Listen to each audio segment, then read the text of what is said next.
Depuis des millénaires, une question hante les croyants, les théologiens et même les sceptiques. Si Dieu est tout-puissant, pourquoi Satan existe-t-il encore? Pourquoi le mal continue-t-il d'agir dans un monde créé par un Dieu saint, juste et parfait? Pourquoi Lucifer, l'ange rebelle, n'a-t-il pas été détruit dès sa révolte? À première vue, la réponse semble simple. Dieu pourrait exterminer Satan. Mais la Bible révèle une vérité bien plus complexe, bien plus troublante. Une vérité qui touche aux fondations mêmes de la justice divine, à la liberté et au destin de l'humanité entière. Avant Satan, il y avait Lucifer. Pour comprendre pourquoi, Dieu ne détruit pas Satan.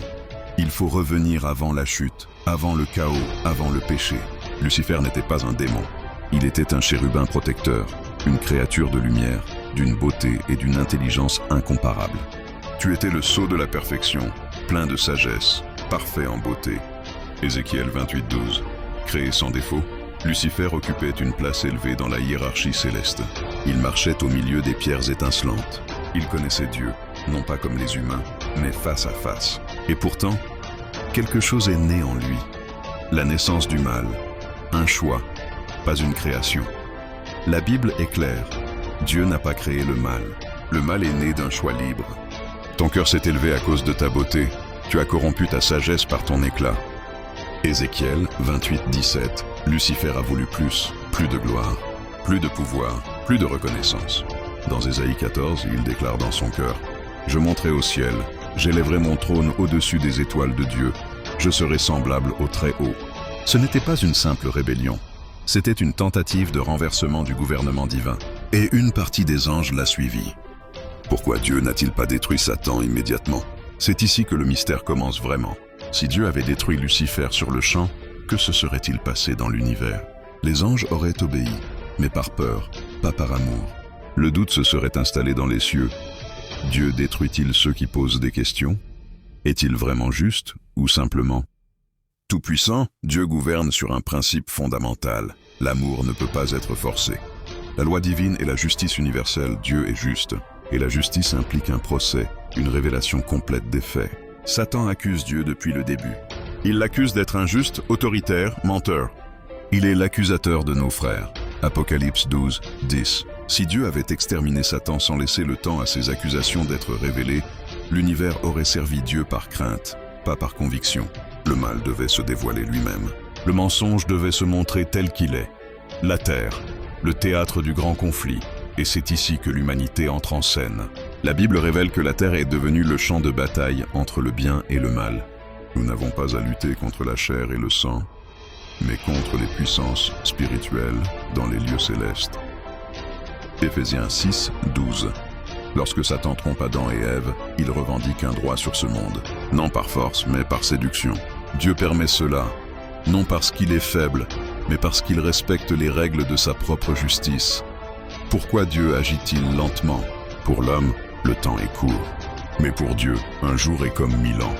Le Seigneur ne tarde pas dans l'accomplissement de la promesse, mais il use de patience. 2 Pierre 3:9. Dieu laisse le mal exister temporairement pour que la vérité soit pleinement révélée, les choix soient authentiques, la justice finale soit incontestable. Chaque acte de Satan est une preuve contre lui. Chaque souffrance montre la conséquence du péché. La croix, le tournant cosmique. La réponse la plus puissante à Satan n'est pas la destruction, c'est la croix. À la croix, Satan pensait avoir gagné. Mais il a révélé sa véritable nature. La haine, la violence, le meurtre. Maintenant a lieu le jugement de ce monde. Maintenant le prince de ce monde sera jeté dehors. Jean 12:31. La croix a condamné Satan moralement. Son sort est scellé, mais l'exécution du jugement est encore à venir. Une fin déjà écrite. La Bible affirme clairement: Satan sera détruit. Le diable fut jeté dans les temps de feu. Apocalypse 20:10. Mais cette destruction viendra au bon moment, quand plus aucun doute ne subsistera dans l'univers. Mais alors, pourquoi Satan agit-il encore aujourd'hui? Pourquoi les anges déchus influencent-ils encore le monde? Et quel est leur véritable rôle dans les catastrophes, les guerres et la manipulation spirituelle moderne? Depuis des millénaires, Satan n'a pas disparu. Il n'a pas été détruit. Au contraire, il exerce encore une influence subtile mais puissante sur le monde. Mais pourquoi Dieu permet-il cela? Pourquoi laisser ces forces agir librement alors qu'elles apportent chaos et destruction? Satan, l'accusateur et séducteur. Satan n'est pas un simple démon. Il est l'accusateur universel, le maître de la tromperie. Il séduit les hommes par l'orgueil, l'avidité et la vanité. Il les pousse à douter de Dieu, à remettre en question la justice divine. Il transforme la vérité en mensonge, la lumière en ténèbres. Chaque action de Satan a un objectif précis, diviser, tromper et accuser. Il est un lion rugissant, cherchant qui dévorer. 1 Pierre 5:8 mais son pouvoir n'est pas absolu. Il agit dans les limites fixées par Dieu. Chaque ruse, chaque manipulation est permissible seulement pour un temps, pour révéler la nature réelle du mal. Les anges déchus. Soldat de la corruption, Satan n'est pas seul. Les anges déchus l'accompagnent, chacun avec un rôle spécifique. 1. Le tentateur, celui qui pousse l'homme à l'immoralité. Le séducteur de nations, celui qui instille la haine, la guerre et le chaos dans les sociétés. 3. L'illusionniste, celui qui trompe les hommes par les fausses doctrines, les faux miracles et les idées trompeuses. Ces anges déchus sont des experts de la manipulation, invisibles mais puissants. Ils exploitent les faiblesses humaines, les désirs et les passions pour accomplir leur objectif, corrompre l'humanité et contester l'autorité divine.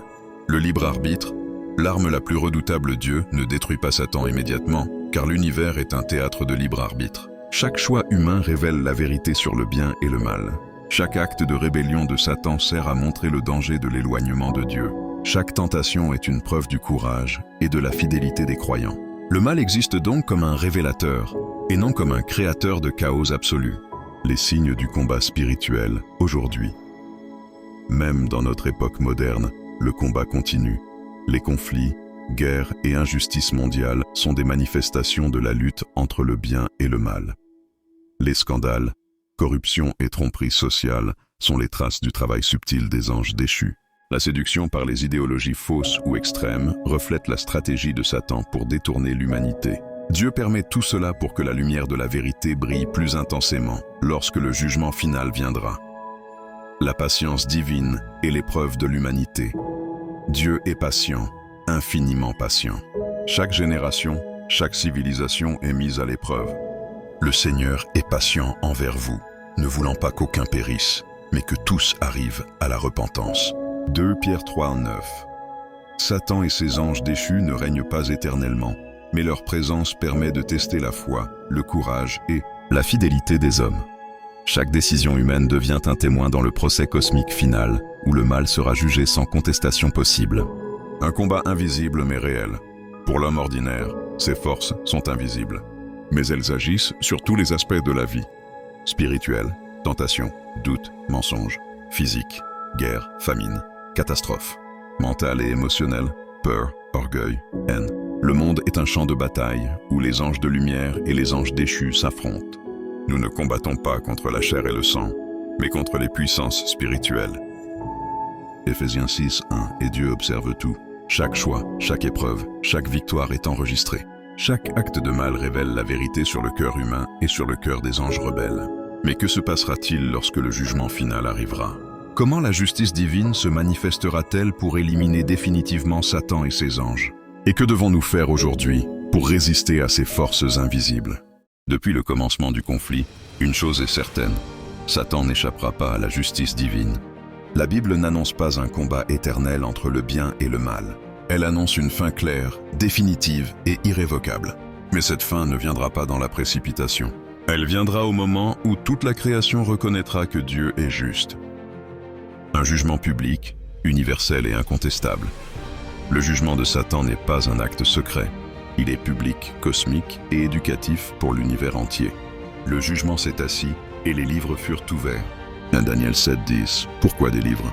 Parce que chaque acte compte, chaque mensonge de Satan, chaque souffrance humaine, chaque accusation contre Dieu. Rien n'est oublié, rien n'est caché. Le jugement montrera que Dieu a été patient, Dieu a été juste, Dieu a tout fait pour sauver, et que le mal s'est condamné lui-même. La fin du règne de Satan. La Bible décrit plusieurs étapes précises. 1. Satan est lié, son influence est stoppée. 2. Le jugement est prononcé, ses œuvres sont exposées. 3. La sentence est exécutée, sa destruction finale. Le diable fut jeté dans les temps de feu, et il sera tourmenté jour et nuit. Apocalypse 20:10. Ce feu n'est pas seulement une punition, Il est une purification. Le mal ne survivra pas. Il ne sera ni recyclé, ni réincarné, ni toléré. Le mal prendra fin pour toujours. Pourquoi Dieu doit attendre ce moment précis? Dieu attend non par faiblesse, mais par responsabilité morale. S'il détruisait Satan trop tôt, certains douteraient encore, certains penseraient que le mal avait raison, certains serviraient Dieu par peur. Mais lorsque Satan sera détruit, personne, jamais, ne remettra en question la justice de Dieu. L'univers sera sécurisé pour l'éternité. Et les anges déchus? Ils partageront le même sort que leur chef. Le feu éternel préparé pour le diable et ses anges. Matthieu 25, 41, ces anges, autrefois glorieux, ont choisi la rébellion. Ils ont rejeté la lumière. Ils ont préféré le mensonge. Leur destruction sera la preuve finale que le péché mène toujours à la mort. Le message pour l'humanité. Ce documentaire n'est pas seulement une histoire céleste, c'est un appel personnel. Car chaque être humain se trouve aujourd'hui, soit du côté de la vérité, soit du côté de la tromperie. Satan n'oblige personne. Il séduit, Dieu n'impose pas. Il invite. J'ai mis devant toi la vie et la mort, choisis la vie. Deutéronome 30, 19. Comment résister aujourd'hui? La Bible est claire. La vérité est la première arme. La foi est le bouclier. La parole de Dieu est l'épée. Revêtez-vous de toutes les armes de Dieu. Éphésiens 6, 11. Celui qui comprend le conflit ne panique pas. Il se prépare, il veille, il choisit la lumière. Une victoire déjà acquise, la fin est écrite, Satan est condamné, le mal est temporaire. La vérité est éternelle. Il essuiera toute larme. La mort ne sera plus. Oh, Apocalypse 21, 4. Mais une dernière question demeure. Pourquoi ce message est-il plus urgent aujourd'hui que jamais? Sommes-nous déjà dans les derniers instants du conflit? Quels signes montrent que la fin approche? Quand Dieu mettra fin au mal? Pour toujours. Depuis la chute de Lucifer, le monde vit sous une tension invisible. Une tension entre la lumière et les ténèbres, entre la vérité et le mensonge, entre l'amour et la rébellion. Et au cœur de cette tension, une question revient sans cesse dans l'esprit de l'homme. Pourquoi Dieu attend-il encore? Pourquoi Satan respire-t-il toujours? Pourquoi les anges déchus agissent-ils encore dans l'ombre? La réponse biblique est plus profonde que la colère, plus forte que la vengeance et plus sage que la destruction immédiate. Dieu n'agit jamais dans la précipitation. Aux yeux de l'homme, le temps est une urgence, mais aux yeux de Dieu, le temps est un outil. Mes pensées ne sont pas vos pensées, et vos voix ne sont pas mes voix. Ésaïe 55, 8. Dieu voit la fin depuis le commencement. Il ne corrige pas seulement un problème, il protège l'éternité. S'il avait détruit Satan dès sa rébellion, le mal aurait été supprimé, mais la peur aurait remplacé la confiance. L'univers aurait obéi à Dieu, non par amour, mais par crainte d'être anéanti. Et Dieu ne veut pas de sujets terrorisés. Il veut des êtres libres, convaincus, aimants. Le mal devait parler, pour être réduit au silence à jamais. Dieu a permis au mal de s'exprimer, de se manifester, de montrer son vrai visage. Chaque guerre, chaque trahison, chaque mensonge, chaque souffrance injuste, tout cela révèle ce que produit la séparation d'avec. Dieu. Satan accuse Dieu d'être injuste. Mais l'histoire humaine est la réponse. Là où Satan règne, il n'y a pas la liberté. Il y a la domination, la destruction, le vide, la croix, le moment où Satan s'est condamné lui-même. Lorsque Jésus a été crucifié, le ciel observait, la terre tremblait, et Satan pensait triompher. Mais sans le savoir, il venait de signer son arrêt de mort morale. Car à la croix, Dieu n'a pas répondu par la force, mais par le sacrifice. Père, pardonne-leur, car ils ne savent pas ce qu'ils font. À cet instant, deux royaumes se sont révélés. Le royaume de Satan, la haine, la violence, la mort, le royaume de Dieu, l'amour, le pardon, la vie. Depuis ce jour, Satan est jugé, même s'il n'est pas encore détruit. Pourquoi Satan sait que son temps est court? La Bible dit que Satan agit avec fureur, parce qu'il sait qu'il lui reste peu de temps. Le diable est descendu vers vous animé d'une grande colère, sachant qu'il a peu de temps. L'Apocalypse 12, 12, il ne combat plus pour gagner. Il combat pour entraîner le plus de pertes possible. Mais sa fin est inévitable. Le jour où le ciel sera enfin silencieux, un jour viendra où il n'y aura plus d'accusateurs, plus de tentateurs, plus de voix pour semer le doute. Les livres seront ouverts, les vérités révélées, les cœurs compris, et l'univers entier reconnaîtra une chose. Dieu a été patient. Dieu a été juste.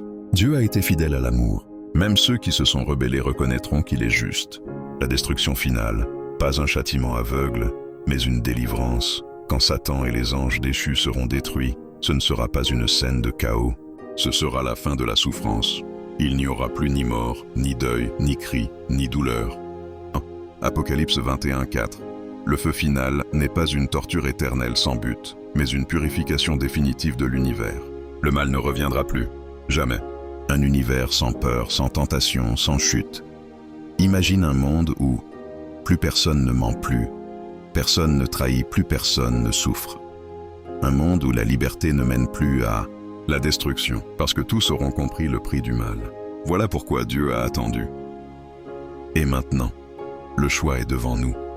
Avant ce jour glorieux, Dieu laisse encore le temps. Pas pour Satan, mais pour nous. Je me tiens à la porte et je frappe. Ou Apocalypse 3:20. Chaque jour est une invitation. Chaque battement de cœur est une grâce. Dieu n'impose pas son royaume, il le propose. Mot de fin. Le dernier mot appartient à Dieu. Satan parle fort, mais Dieu parle vrai. Satan agit vite, mais Dieu agit juste. Le mal fait du bruit, mais la vérité dure éternellement. Et quand tout sera accompli, quand l'histoire touchera à sa fin, une seule voix restera. Voici, je fais toutes choses nouvelles. La fin du documentaire. Si Dieu n'a pas exterminé Satan dès le commencement, ce n'est pas parce qu'il ne le pouvait pas. C'est parce qu'il préparait une victoire parfaite, définitive et éternelle. Le mal a un temps, mais l'amour a l'éternité.